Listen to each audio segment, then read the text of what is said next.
como la casa de la moderación. Pensaban que solo esa moderación permitía al ser humano llegar al equilibrio. El equilibrio en las culturas prehispánicas no solo se refiere a la sabiduría o a otra cosa, sino también a la belleza. Por eso el Totecayotl, el campo del conocimiento que aplica ahí era conocido como floricanto. La flor representa la belleza y el canto a la sabiduría. Exactamente. Además, en la poesía se conjuntaban las dos cosas, la flor y el canto.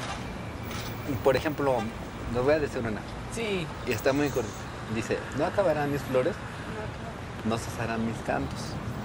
Yo, cantor, los elevo, se reparten, se esparcen, aun cuando las flores se marchitan y amarillecen, serán llevadas allá, al interior de la casa, del ave de plumas de oro.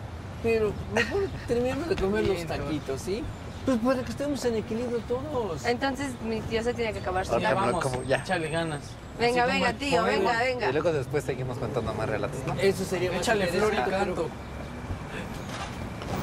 Y también, oigan, también hay que pensar de una vez en qué ¿Qué vamos a hacer. de comer al rato? Bueno, pues es lo que quería yo explicarles, pero sí sería interesante de que a ver qué hacemos de comer. Porque sí Pero interesante. todos juntos. Pero todos, Órale. claro, desde luego, ¿no? Sí. Sale.